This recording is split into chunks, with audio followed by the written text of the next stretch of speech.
So, thank you, John, for joining us from Canada. I'm in England, for people who don't know. And yeah, I'll just give my intro. John, you give a bit of your intro, and then we'll jump into what we're going to talk about. I'm a Muslim, and my thing that I do is I try to build bridges so everybody can experience the benefits of Islam, whether they're Muslim or not. If they're Muslim, let's try to make their lives easier as well, especially converts and things like that. I do happiness classes in Speaker's Corner, which is a famous debate place in London. That's about it, I think. What about you, John? Tell me something about yourself. Oh, where to begin? Basically, I said my Shahada in January 2020 in Canada. Um, been Muslim since.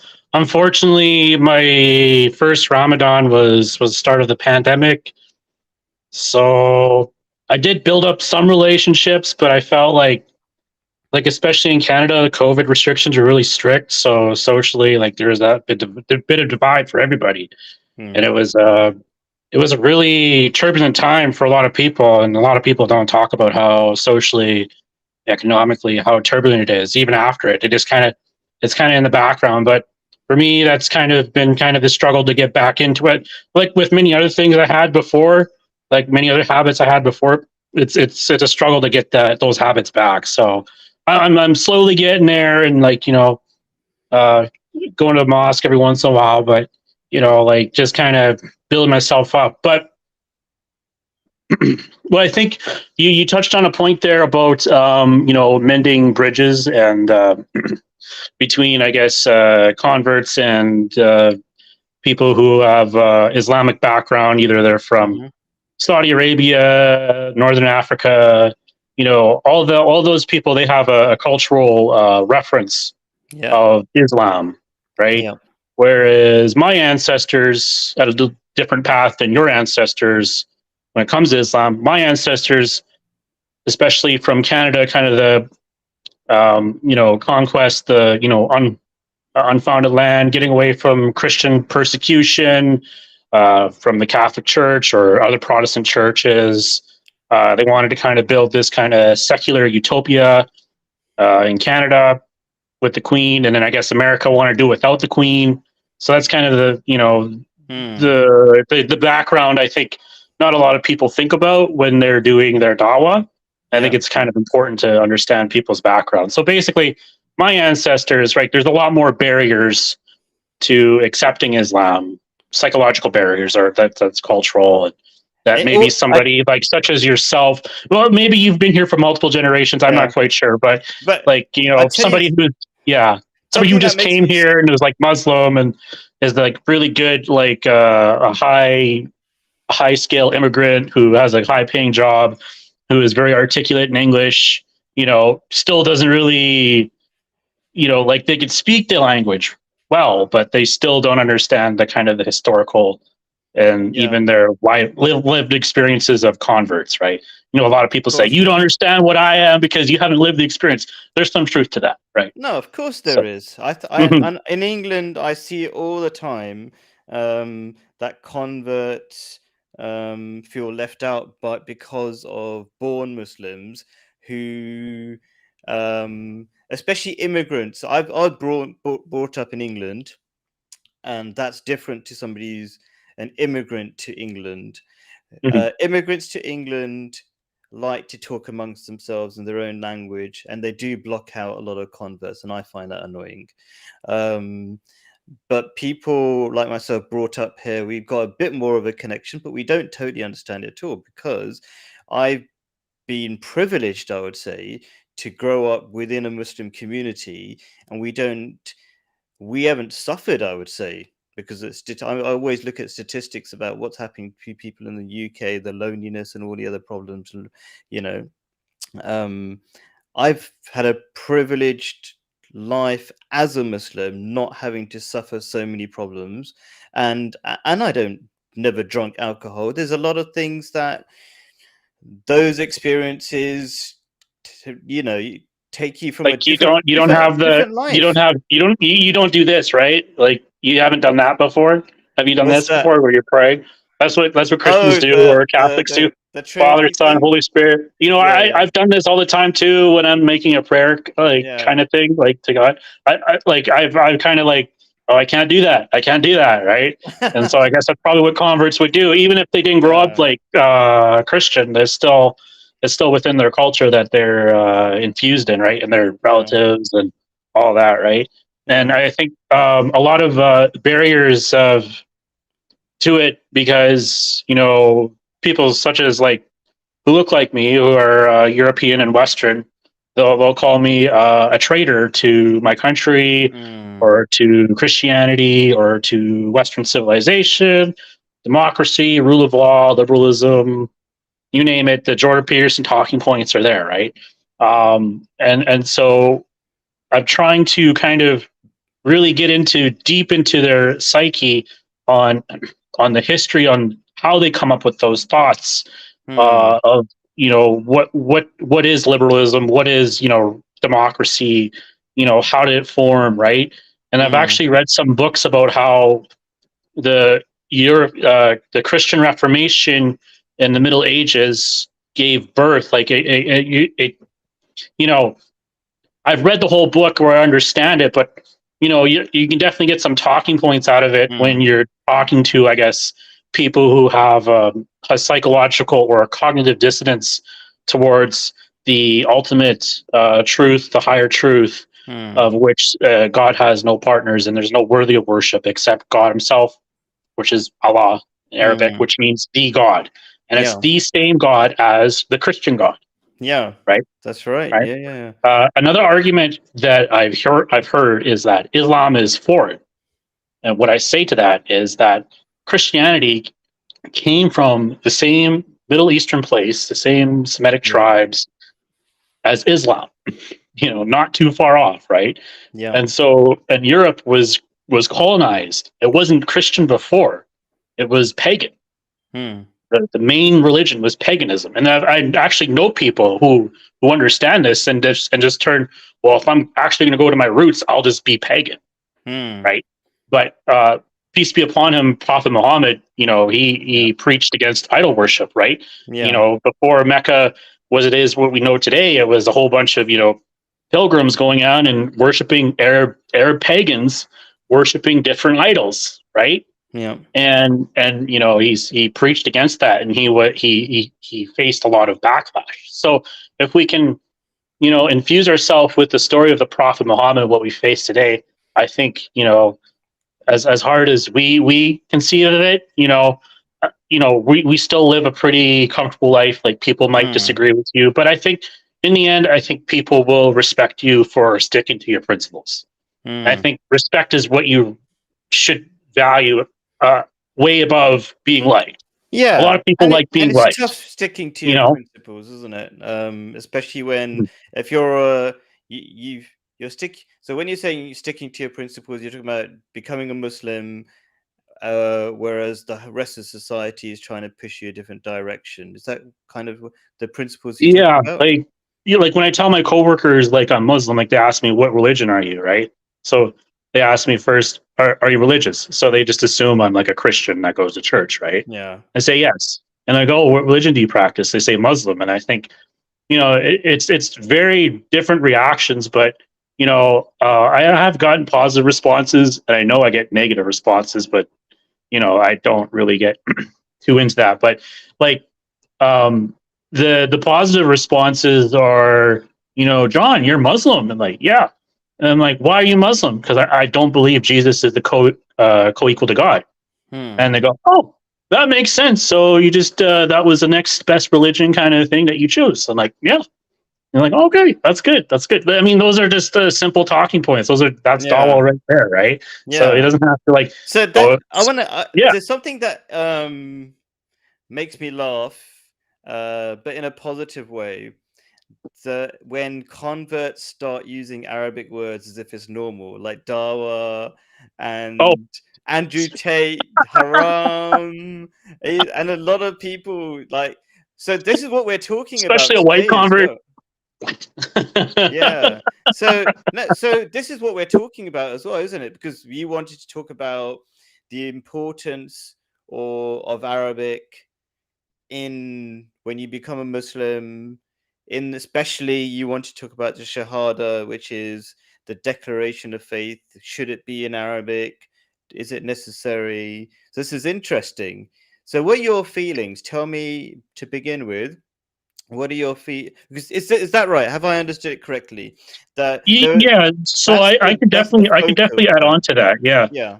So basically, you know, there is the talking point out there, from what I understand, is that Arabic is the original language in which the Quran was revealed in, and that, deviating from that language, right, means that it's just an interpretation, and it's not the real works of God, right?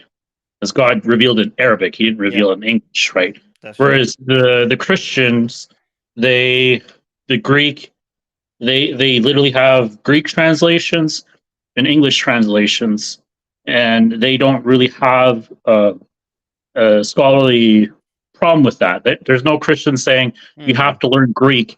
Maybe a few Orthodox, but it's not a really big And overcompassing and problem, even if right? they learn the And the Greek, it's Ummah, not the I guess. Yeah, original. It's not the yeah, original. So what's the yeah, point anyway? Yeah. yeah, yeah. So I think because Islam is so unique in its way that I guess humans can kind of, it's just human nature to kind of, be pure, be absolutely pure, and I think what we're really missing is that God made us in different ways and has different expressions for us. So you have a different path than I do, right? Yeah. Or Yeah. anybody that's watching has a different path. They have their different struggles, Yeah. and only God knows them intimately, right? 100%. And so that's basically, what is ultimately about salvation. Sorry, I'm using Christian That's cool. Christian language. Oh, I hope that's not haram, but it You should be know what? haram. I'll tell you straight I don't away. know. There are a lot But of I mean, people. biblical language is I'm also like just so you know, it's I'm all not picky. part of the Yeah. Abrahamic prophets and how they Yeah. spoke too, right? And we recognize them all the Abrahamic prophets in Islam. So, I mean, one guy explained it to me in this way: Islam is the why not religion. Why not? You could still read the Bible. You could still go to Christian Bible study and go hang out with your Christian friends. They might have some.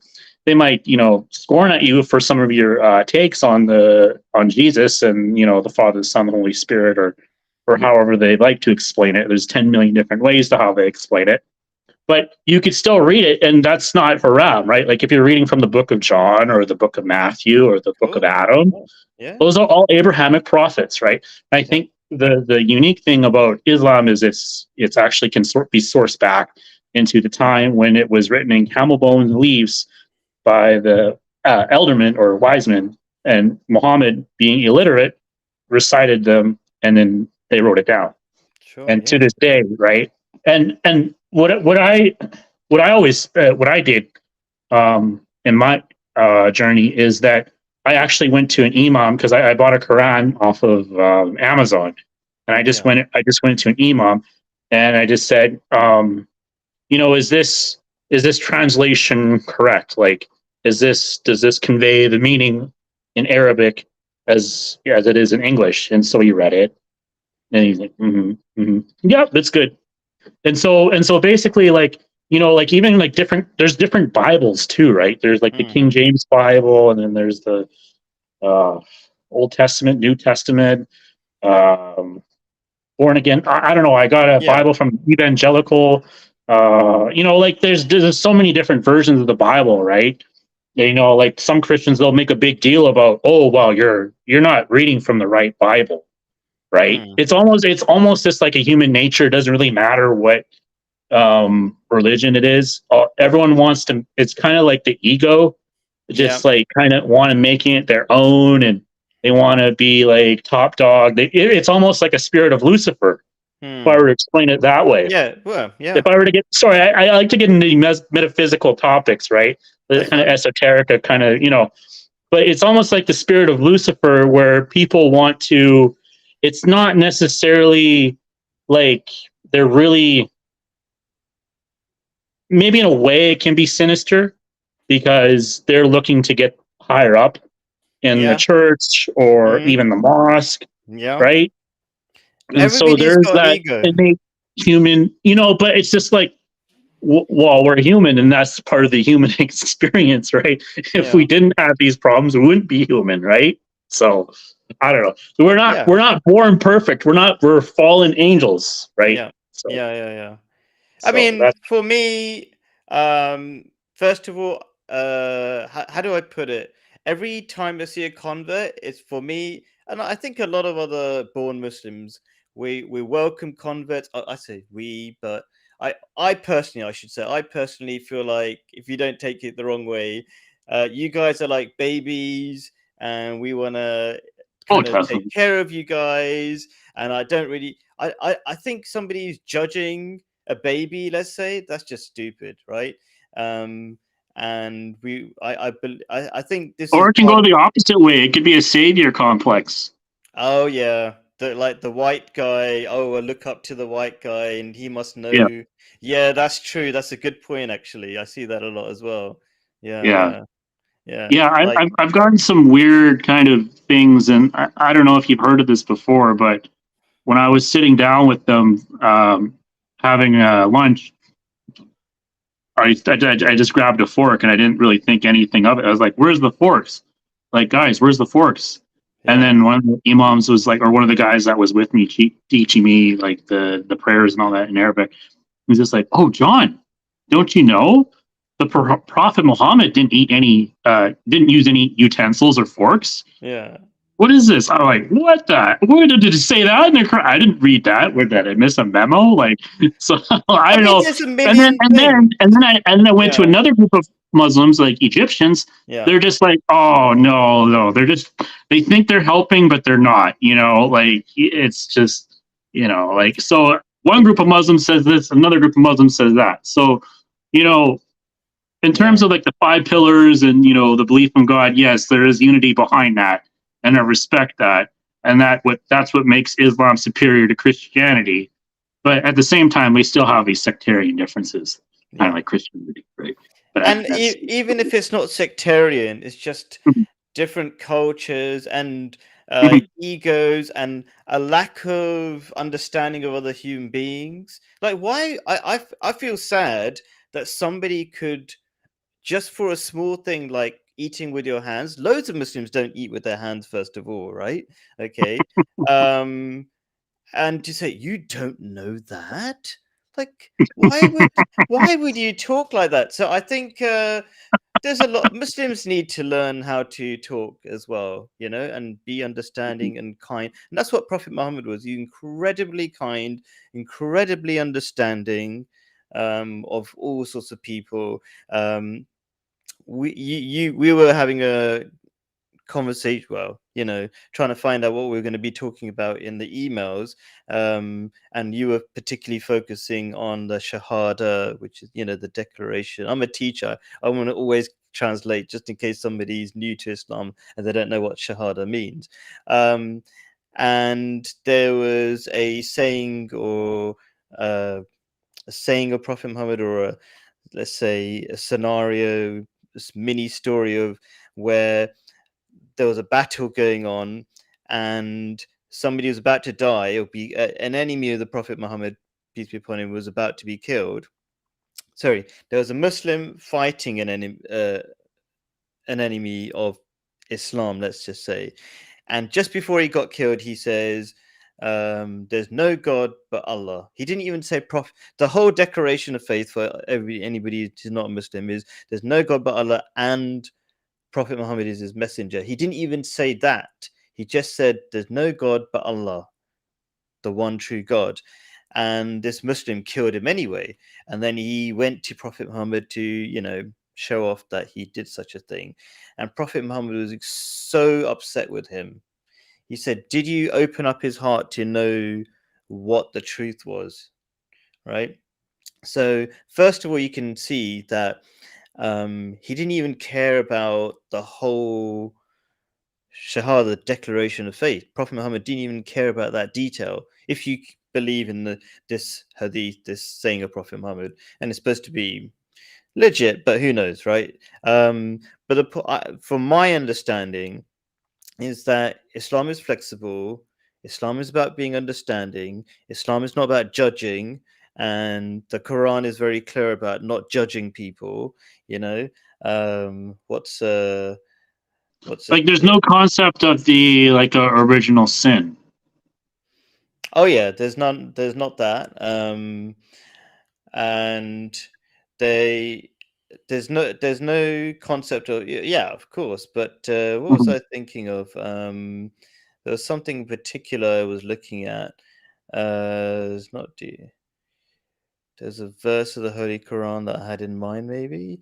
Um, but yeah, do was it? Do not doubt people's intent. Oh yes, there it is. Okay, so oh, you believe, avoid much negative, or avoid suspicion, I think would be a good translated. Indeed, suspicion is a sin. So that's chapter 49 verse 12. It's suspicion of people's intentions, you know. And Hmm. so having, or and we're very quick at judging people, and we should avoid that, is a short lesson, I would say. So where Suspicion of people. so Yeah, there is suspicion of big. people's intentions, Hmm. and that's maybe the root of some people saying, oh, you didn't say in Arabic, therefore you're not serious about becoming a Muslim. But maybe Arabic is such a struggle for a new convert, and there are many scenarios when that is true. I know a friend called Simon. He's in his 60s, become a Muslim. He's trying, but he doesn't have anybody to help him to learn Arabic. Um, yeah, and I can understand 100 reasons why he would absolutely struggle to even say the declaration in Arabic. And who is anybody to judge him? Do you know what I mean? Uh, Yeah, there's. I've thought of this too because when you're learning a new language, right? Like you're thinking in English. Like, so my first language is English, right? yeah, So when I'm learning a new language, like French, for example, I'm thinking English, what that means in English, right? And sometimes, like in French, the verb is before the noun. Like when it's the red book, it's actually la rouge. No, it's le vieux rouge. So it's red book. It's book red. So it's hmm, backwards, right? And so, like, I was just like, okay, so, and sometimes like that, right? So you have to realize that when you're learning a new language, that their sentence structure is going to be different, right? And another thing too is, so if these people are claiming that, that learning Arabic is a prerequisite, right? But their first language is English or French or whatever, right? If they're still thinking in their native tongue, well, that's just an interpretation. hmm. That's really interesting. Yeah, yeah, You know what I mean? yeah, So that's what they say. Like, that's even some Egyptians I talk to. Like, they say, when I'm speaking to you in English, I'm thinking in Arabic what that word means, right? yeah, Whereas if I'm learning Arabic, I'm thinking in English of what that means. So I'm thinking just interpretations, right? It's just like I'm a different sect. yeah, It's very divisive in a way.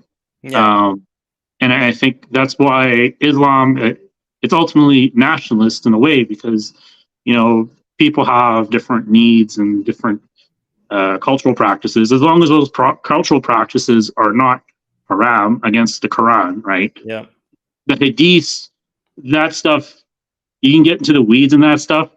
But basically, I come from the premise, right, that anything that is contradictory in the hadith from the Quran should just be thrown out. agreed. Yeah. That's just, Simple, yeah. That's why I tend to try, especially when I'm talking about Islam, I try to mainly stick to the Quran, although I think the Hadith can be really helpful Mhm. to break things down in simple ways. But yeah, that's a fantastic, I would say, a rule of thumb. If it any way, shape, or form goes against the Quran, throw it out. Yeah, yeah. Yeah. So do you? What are the struggles you've had? Do you feel that people are telling you that you must know Arabic? Is that your experience? Just a couple people, just not really. I mean, yeah, like doing the prayers in Arabic, that's important. But What do you it's, think? Is it important? Do you feel like I would say it's a you know massive. what, What do you? you know what How do it you feel is. you personally? I think Arabic, in a way, I'm gonna have to say this, like, as an English speaker, Arabic Yeah. is, it seems more smoother than learning French. Like learning French is a struggle. Right. Yeah. But Arabic, it Interesting. seems to kind of, I don't know if it's like some, because like Anglo English is kind of like a Anglo-Saxon kind of Germanic language, and Arabic, it's not really that, Yeah. you know, like the pronunciations are not really that different, right? But French, Oh, it's like blah, blah, blah, blah, wow. you know, I didn't it's expect just you like to. there's different, Yeah. right? But I Yeah. think like like yeah, you still have to practice it, but it kind Yeah. of rolls off the tongue, and it almost feels like it's somewhere natural, right? It's like you know, like when you say your first, like when you recite the first 8 verses and you go, ah, I mean, you actually feel like you're calling in the angels coming in, and like, you know what Ah. I mean? So I. that's That's you get, really interesting because yeah, I don't yeah, have that yeah. perspective. You just feel it. Yeah. It's just it's so natural, right? I don't know. To Yeah. me, maybe because I'm an English speaker, I don't know. Maybe somebody else has a different experience, but yeah, no. But I think, you know, it'd be good like if you know, we had mosques that like they can recite English, so that you know, because when you're saying these things, like you're not really like ingesting it and internalizing it a little bit. It's just kind of a ceremonial thing, which is good in Mm. some sense, right? For the spirit, for the soul, right? But in another sense, it'd be better if like we had a mosque that like recited in English or French, and you know, uh, that would be good. You do like English and then Arabic. I don't know. Same thing like when they do hockey games, they Interesting. sing the Canadian national anthem and the American national anthem. I don't How know. about how about how about a book or something that's open with big text? So when you're praying, Hmm. um, and you've got that text maybe somewhere in front of you. I mean, Hmm. maybe that would look weird to a lot of Muslims, but I think those Muslims need to get over it and really Oh, that's understand a good your idea. Yeah. perspective. Um, Mhm. because I'm not sure, and this could be an interesting discussion. Is it a slippery slope to go down the path of having an English imam, English speaking imam, who recites the whole prayers in English? Um, I mean, I think that could be a slippery slope. I'm not sure. How do you feel about that? I think, I mean, that's what I said. Like, as long as they do it in English and in Arabic, I don't see any problem with it. Okay, that's interesting. I don't know. I've never heard of that, but I guess, makes yeah, sense. do it in English first, and then do it in Arabic. Just Yeah. like they do everything. Like for me, like that's called like everything. Like sometimes like in airports or whatever, they say something in English, and then after they're doing English, they do it in French, right?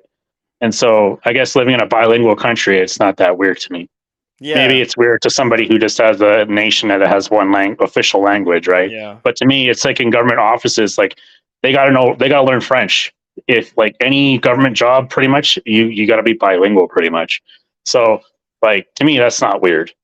But maybe Yeah. to somebody who grew up in a bilingual country, that's like, you know. But I mean, yeah, just do it in English first if that's your first language, and then do it in Arabic. I Yeah. think I that mean, will if there satisfy was both sides. Yeah, I could see if I was getting over my biases of like this is how it's supposed to be done, sort of thing, and Mm, I could imagine maybe in a scenario where eh, there's a lot of new converts, um, and yeah, you just do it. You just do what works really. So you're not just going through a ceremony of yeah. hearing random sounds that make no sense and you're actually going to It can, benefit. you know, it serves a purpose, but I know what Yeah. you mean. Yeah, it has to. Yeah, Yeah. So I mean, the aim should be to get into Arabic. Ideally, everything's ideal, I suppose. I'm not saying I'm just talking out loud. This is a discussion, you know. I'm not saying this is how it should be. This is the aim. But I can see if I'm being open-minded, like you were saying in airports, wherever it is, they have in both languages. And what's the benefit? You actually benefit from the prayer more rather than just reeling off sounds that have no meaning to you. Why yeah, not enjoy the prayer, you know? yeah. And maybe if I was, you know, teaching my own children, we didn't quite do it like this, but I mean, my children is not a good example because my wife's Arab. So anyway, um, but if I was trying to help my own children and I had an open heart, I loved those children, what would I do? I would do anything that whatever it took for them to benefit from it. And that seems like a good idea in that scenario. And people might say, well, that's not what Prophet Muhammad did. Well, Prophet Muhammad was an Arab. That scenario didn't exist. Do you know what I mean? Hmm. And he Like was very caring. if he had a message just for he's like, even in the Quran it says, you know, this isn't just for Arabs. This is for the whole world to Yeah. ingest and, you know, learn from the wisdom from the messenger of God, peace be upon him. He's been upon him, yeah. Right. So if it's for the whole world, you're going to have to make these considerations, right? The Ummah is going to have to make these I think they're fair considerations. I don't think really that, you know, I don't think it's really too out there, right? And Yeah. so if you want the deen, that's the thing. I guess Arabs struggle with is that, you know, sometimes they'll grasp onto like a hadith saying, "Oh, you're haram. You're wearing a cowboy hat, or, you know, or you're reciting in English, or, you know, you don't know all the Arabic words, or whatever, Mm. right?" Or they'll kind of make it like a personal thing, like, "I study Arabic and you can Okay, too," and, you know, Buffy, but it's just my whole contention was to it's almost sleep. like So a kind of facetious kind of argument in a way. But like I said, like if you had it in both languages, right? I think that should theoretically benefit both sides, right? I think that you still are part of the Ummah, but also you are ingesting it in your own way, in your own, not necessarily like in your own understandings of culture and language and linguistics, right? mm. And so we have, when you do that, yeah, that's true dawa, right? And that's the spreading. Like I say to people, I want the whole world to be Islamic. I Yeah, kind of say that, and people are like, oh my god, they think of, like, you know, CNN videos of ISIS or whatever, right? No, yeah. I'm just saying from the word, you know. I like the idea, I like the metaphysical idea of peace, like everyone saying, "Peace be upon you, John. Peace be upon you." Yes. How do you say your name? Sorry. Uh, Yep. Yep. Khalid, if you want the Khalid. English, Khalid is the English. Khalid. No, okay. Khalid for British people, or Khalid if you're Arab. And I don't even say Khalid exactly. So Khalid. Khalid, yeah, Khalid is So the I'm language. Canadian. I probably have a different accent. Whatever you It's want, like a whatever you want. Khalid. Yeah. Khalid. Yeah. Um. So yeah, that's basically my premise behind it. And I think what really, I think, you know, these things are good to be, you know, for converts to get integrated in imam. I think it'd be really good if converts had their own mosque and had their own imams that, you know, had these fundamental ideas that we're talking about today in terms of language, Do you and need that's an interesting idea. Why do converts okay, here's this I would disagree with that, right? But maybe I'm okay. wrong. Okay. That why should converts have their own mosque and imam? Because what we really want to do is have everybody constantly integrating. And ideally, an imam would be somebody who is good at getting people to integrate. Then maybe the reason why you're thinking and maybe you're almost like your eyes are almost saying my experience is they don't do that. What do you think? Like my argument is that we should only have one mask for everybody, and everybody should be integrated continuously within the community. And the danger of having a let's say converts only mosque, it could almost become a racist mosque. Like, like you have the white churches, the black churches, you might end Mhm. up having that, and you don't want that either. But do you feel that a convert imam would be more understanding? Is that why you're saying it? Yes, I do. Because a lot of there's an attrition rate of converts right now, and like I told you my experiences about people. Like I said, they come from different cultures, they have different frames of references, and when converts go, like it's like for me to go into the mosque, to tell you the honest truth, for the first time, it was nerve wracking. Yeah. I was just like, what am I doing? I was just sitting in my car. I was just like, what am I doing? Like, are people going to think I'm a terrorist or something like that, right? And I see this like big bearded, typical Islamic guy, Pakistani guy, just kind of pull up and like, and then the first thing I did was I just walked in with my shoes and like, no, no, no, don't do that. I'm like, oh, okay. So it was uh, kind of weird. It was kind of weird at first, but like yeah, like the good thing is like yes, they are welcoming, and like you don't want to have the resentment is a bit of is haram. Should I use the correct term? Not permitted, right? yeah. Prejudice, is race, ethnicity. Oh yeah, sorry, race, religion, sex. That type of stuff is that leads nowhere. That just leads to more people. That leads to more victimhood. That doesn't lead to empowerment, right? And so, with my idea of like a converts mosque, not like just like whites only. You're thinking of like a whites only or a blacks only mosque kind of thing, right? Where it would still be the same concept of like other Muslims are still welcome and they can join as well too.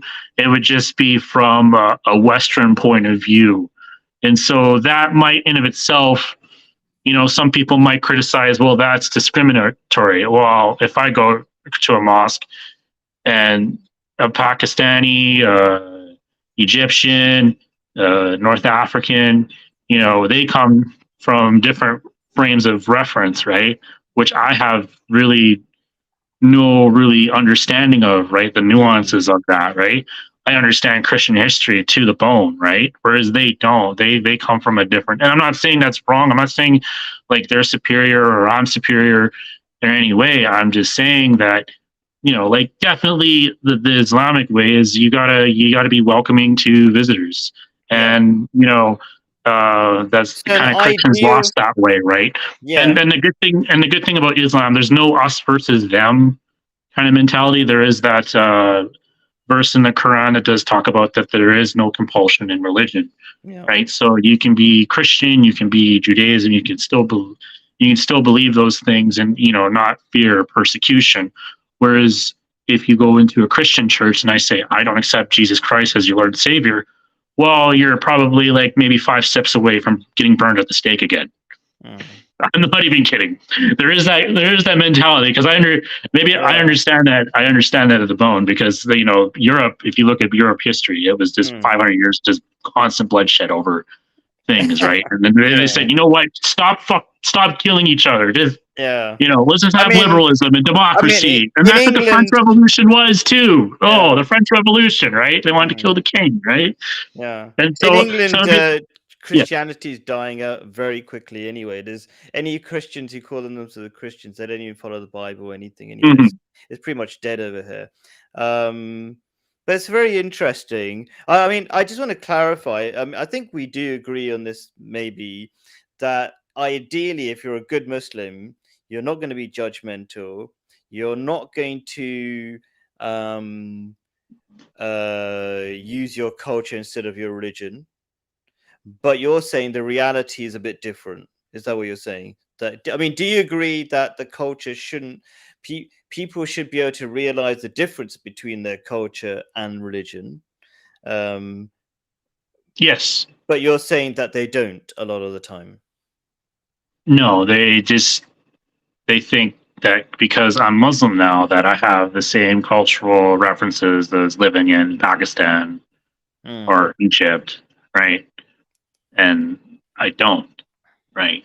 And so yes, we'll believe on the pillars and not worshiping co-equals, but like I said, there's that cultural differences and then there's some sectarian differences, right?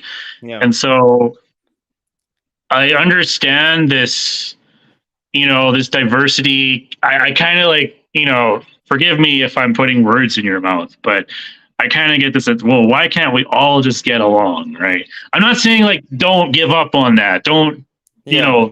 definitely, have peace with your neighbor. But I think we would have more a healthy relationship if we all just didn't pretend we're the same. Yeah. If I were to make that argument, Sure. right? And Okay. then some people will freak out about that. What do you mean we're not all the same? We're just cultural is a Yeah. social construct, and it's just and like I think really what it boils down to is that converts they really want to be who they are, right? And that's why I say Western. I'll say European, right? But I say Western. Like, there's the First Nations people out here. Like the First Nations people out here, I probably I have a lot more in common with, even though we're a different ethnicity. I have a lot more in common with culturally than an Arab, right? From Pakistan. Yeah. Right. No offense. No, I'm not trying to offend I don't you. get offended. I don't get offended. This is we're here to have a good conversation, an interesting one. Yeah. My experience though is that okay. So my experience of Islam might be different to a lot of other Muslims, and this is something I want to talk about. Not this in this particular session because there's a lot of things to discuss. Like most other Muslim mosques, each mosque is separate from the other. They're not connected.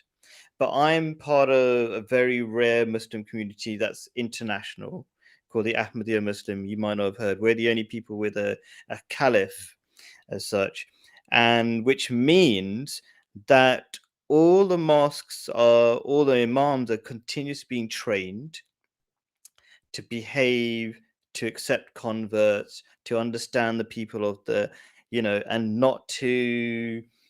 There's something wrong with this setup here. But anyway, it keeps going to sleep. Yeah, so I see that any problems they've that were had with converts in the past, they're constantly being rectified. That's one thing. So we're getting a lot more new imams who are brought up in the country and they can understand the people. And the second thing that you might not have thought of, if you have a converts only imam and a converts only mosque, is you're going to have Westerners have not developed the patience to live with each other.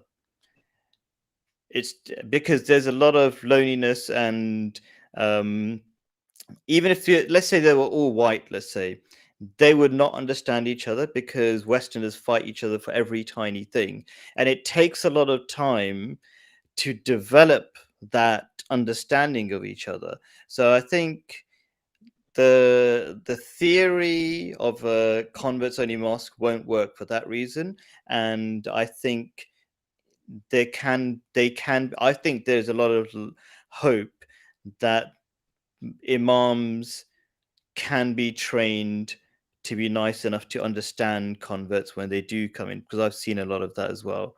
What do you think about those two ideas? Yeah, it's very interesting. I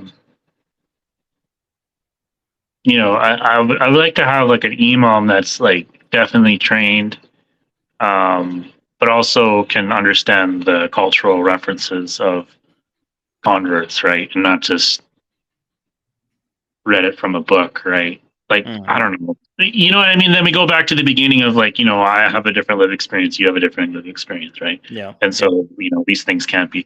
But yeah, I mean, like, there's definitely, like I would definitely, even if it's like a First Nations imam, that'd be awesome. Like, I'd probably learn a lot from them, right? And I like, even in the workforce, I interact with different ethnicities all the time, and I have kind of unique relationships with them. So, like, like I could definitely see that, right? But at the same time, like, there is that language barrier, right? And that's, I guess, that would be the main, I guess. But I mean, I think what the purpose of like a converts only mosque is that, um like, going into every situation and then having to explain your story over and over and over again, it gets tiring, right? Oh. And so if you have people that have the same cultural ethnicity, same cultural you, right? You click right away and you can have really good conversations. You can come to better understandings of the deen. That's basically my Mm. argument, right? Instead of having to explain yourself over and over and over again, right? You you know that's just how, like, What that's and I live in a give me a multicultural society, right? yeah. And that's how I feel. Like, when I see like somebody who's even First Nations, I don't have to explain myself over and over and over again. We get like our cultural references, we have like similar tastes in what we like in sports and hockey or whatever, right? And so, like, Yeah. we connect on that level, So right? And so if we can yeah. connect on that level, we can come to a better understanding of the deen, right? But I'm not saying, like, the outside, definitely an outside influence can be important as well too. So we don't want to shy away from that, but we don't Mm. want to diminish that cultural aspect as well. So one thing that we're doing as the Ahmadiyya Muslims, we're getting a lot of locals to be trained as imams. So people Mhm. brought up in the country. So they might not be 100% British, but I feel very British.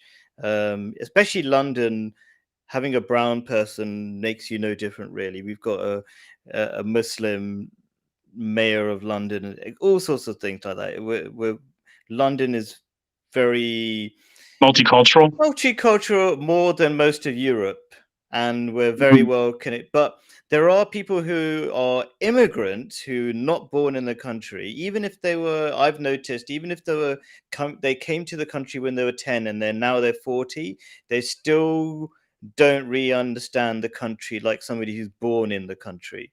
Okay, so I think that is a pretty good solution. We've got all sorts of people who are becoming imams, people whose parents were converts, or I'm trying to think of, and oh yes, and we do have even people who are converts and they become imams. Uh, I've got a good friend, Ibrahim Noonan. He's an Irish guy he's in charge of the mosque in Ireland. Things like that. So we've got Mhm. all of that happening anyway. How Mhm. do you feel about that? That's awesome. That is Yeah. great. I just feel like, maybe their voices are just like almost diminished.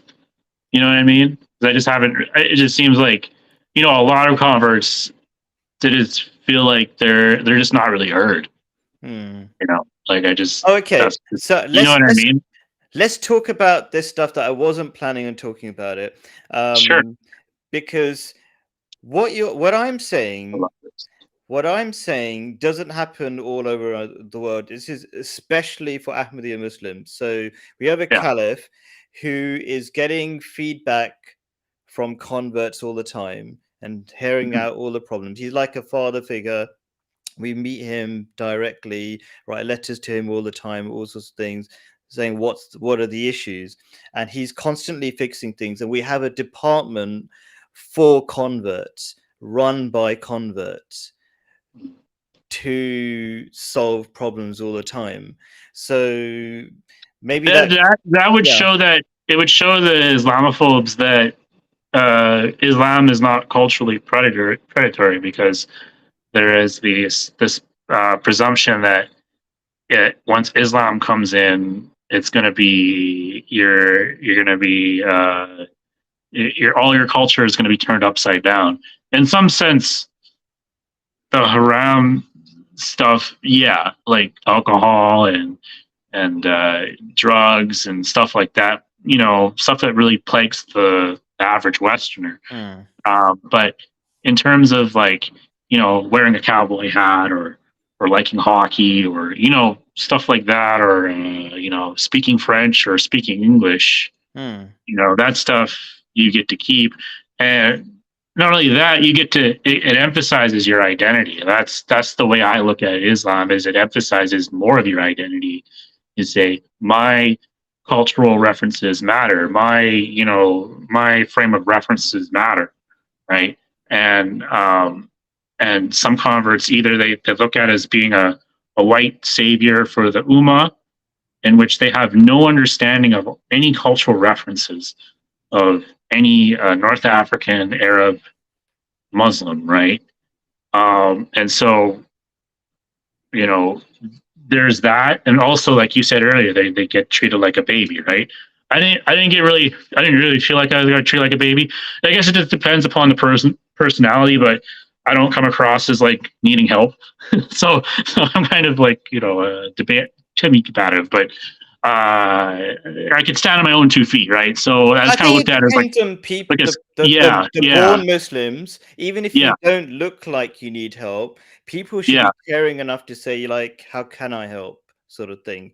That's my yeah. attitude. I don't look at people as being needy. I just think that's the Muslim way, and it's like it's the Muslim way. I feel it's the Muslim way, even if you're not a Muslim, Hmm. and you've got a problem. I want to be the first person to help solve that problem, because like is in England. In England, everybody looks the other way. It's got this standard, what you call the bystander effect, that everybody's waiting for somebody else to do it.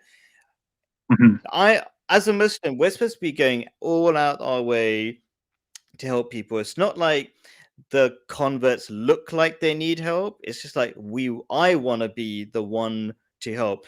But I've only got a few minutes left. We got That's a really Roger. good. That's a really good point. That's a really Yeah, good point. I agree with you on that yeah, 100%. Because yeah. yes, I am polluted with that mindset. I apologize. Like that's you know, I mean, I that's the right route. But It's yes, all right. thank you for calling that out. You No, no, know, no. like I'm I not have really that calling polluted. out anything. I I'm live not. I live in a haram society. Okay, like Yeah, so sometimes like I get polluted with that, right? And yeah. so thank you for checking me on that. But yeah, that Oh, was a I'm good I'm point. not checking you anyway. I Oh, would okay, just okay, talking okay, anyway. okay. Yeah, I don't bully. Yeah, I get what you're saying. Yeah, I get what you're yeah, saying. Like there is that kind of like Western mentality of like, this kind of individualism. You stay in your backyard, I stay in my backyard. You know, we're gonna have no problems, right? yeah, But like we're missing that communitarian thing. So I think that would be another benefit of having a converts only is we break that barrier within the community. Like that's a problem with us right now is like we have that barrier, right? And so if we were to break that, like if we had where people can actually feel welcome and have cultural references, maybe have Rush playing in the background. I don't know, and music is not haram. There is haram music, so maybe have like Rush playing. okay. I don't know. I'm just thinking of these things, right? And the people are like, "Hey, what's that sound? Oh, is that a mosque? Wow, that's interesting." And then you have a conversation, right? And so Mm, I'm not trying to dilute the word or anything like that. Like a lot of Christians they'll do that, right? But I'm just saying, like I'm just making a point that music is not haram, and you can still express your cultural references without it being haram. I think Rush is really. Have you heard of Rush before? no, I They're a think Canadian band. They're really they have like some really deep meaning lyrics. Some people say it might be anti-religious, but I don't know. yeah. They're pretty good. They have pretty good music. Neil Peart's like a absolute bang up drummer, like probably the best drummer of all time. And yeah, it's Canadian band. I'll So, have to so YouTube it. Yeah, yeah, yeah, yeah, yeah, yeah. Rush, yeah, I mean, yeah. okay. So since I'm gonna go for over here, it's 3:45. We're gonna do our Fajr prayers, the morning prayers, in a minute. So would you? I thought we were going to have a short conversation, but I think we're both really enjoying the conversation, and it's not dying out quickly. So I will just say one thought, and then you have the last thought, and we'll finish up. My last thought, when you were saying about Islam taking over and changing the culture or something, there's a saying of Prophet Muhammad that I don't think is well understood. And it says, the sun will rise from the west. And that sun basically is a metaphor for Islam. So, in short, what I'm saying is Islam's going to have a rejuvenation from the West, and the Westerners are going to be bringing true Islam back. That's what I see, because a lot of the Easterners have either, I would say, corrupted Islam in many ways, and they don't understand the full spirit of it. They've taken the shell, the routines, but they haven't investigated religion as much as they should.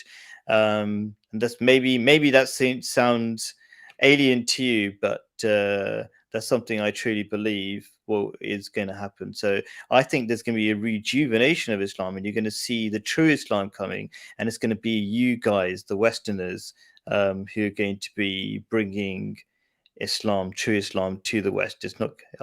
That's what I see is going to be the future. And you have the last words.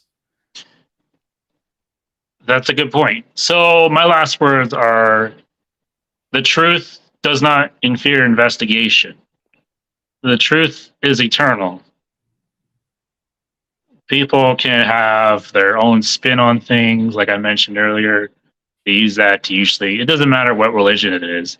They usually do that to, get hierarchy in their system, or, gain clout with their friends. I don't know if you know the word, but so, people say this about Christianity as well too. But the thing is, with Christianity, it's corrupted to the core. The core apple, the core tenet of it is the Trinitarian doctrine. You talk to any Christian and you start talking to them about it, they run away. It doesn't matter if you're black, white, brown, whatever. You start talking to any Christian about that, they just run away, right? Or they call you a heretic, and then they start, ad hominem. So Christianity, because it's not true, right? As it's been corrupted, it hasn't been preserved throughout the years. It's going to the wayside. But Islam still has that doctrine of the Quran. With that Quran, it can incorporate all the Abrahamic faiths, all the Christian, Muslim, of course, and Jewish, incorporate all, and it'll be the true religion of peace. And it will bring, like in the Bible, talks about 1,000 years peace. So bringing 1,000-year peace is the true. There's a reason why God revealed Islam, because he saw how Christianity was corrupting the original tenets of it, and like how Rome was corrupting it, and you go into various avenues about the Council of Nicaea coming up with the Trinitarian doctrine, or Constantine adopting Christianity, and how the Romans had this idea that their emperor is like connected to God. This is where you get the Pope in Catholicism, right? All roads lead to Rome, right? And so Islam is a way to uproot all that Christianity corruption. And I guess we Westerners are looking for something that's pure, right? And that you can, argue anybody about, right? Even an imam that's a little off, you still have those tenets, you still have those principles in place where you can call them out on it. And you don't necessarily have to be like it's encouraged to be a scholar for sure, but you don't have to get into the weeds with somebody, right? You shouldn't have to get into the weeds with somebody to convey what you mean. And that's my last words is, if you have to get into the weeds with somebody, it's probably not going to be a really fruitful conversation. It's just to scratch your brain, right? But if you can convey your wisdom, and get people moving and changing their life, instead of, being smart, intellectuals, fruitless intellectuals, I guess you could say, a nice way to say it, on the internet, like, because that's I keep tweeting, like, there's a lot of ways that shaitan will divert you, and the hadiths are just one of the million ways that shaitan will divert you to this true and straight path. That is the North Star. You're going there, and there's many different ways that seem really kind of, they sound good, they look good, but they don't lead you to those true and high principles. You have your true and high principles first. That's your foundation, and you build off of that. You don't have all your um, platitudes or metaphors, and then not much principles after that, right? That's a top heavy system that just falls down into chaos, right? Which we have right now. Everyone just basically lives off of metaphors and inspirational quotes, and you mean like the really modern day Buddhism that just sounds good sounding stuff, but like there's no action that you have to do. Yeah, and I was trying to listen to what you were saying, and then I was like thinking of examples of what you were talking about. Like sounded like you were also talking about Muslims who get overly technical, because me and you were both listening to a discussion. Maybe I don't want to name names right now, but like somebody who's like just getting overly technical about some one particular idea, and I think that's what you were talking about. Getting into the weeds, maybe about. I mean, there's plenty of ways to get into it. Mm-hmm. Yeah. If you have your principles, you are way ahead of the game than everybody else. Yeah. Cool. That's just true in life. Yeah. If you have really good, strong, fundamental principles, and somebody who with a PhD who knows like 5 languages and has studied abroad or whatever, right? And they'll do this all the time. They'll like, well, do you have like a PhD in such and such aerodynamics or whatever? Do you know what you're talking about, right? How could you be talking about morality if I studied, for such and such years at this Saudi Arabian school or wherever they studied, right? Yeah. So like, if they start using their credentials on you on points like morality and principles and how people should direct their life, and then they probably themselves don't really believe it. Yeah, and exactly. I agree. Let's just stay away from all these kind of technical, overly. Just keep it simple. I think we both agree on that. Yeah. Anyway, absolutely, really enjoyed this conversation, John, and I hope we can have many more. And I hope it was really useful to a lot of converts out there. I think that's the main aim. Like, actually, to everybody, quite frankly, not just converts, because there should be all Muslims should be trying to understand converts, and maybe this conversation might help. And I'm glad that you were really open and explained how you felt, because that could help a lot of Muslims, help a lot of converts feel comfortable in Islam. So thank you so much, John. Appreciate it. Peace be upon you. Assalamu alaikum. Walaikum salam. Nice.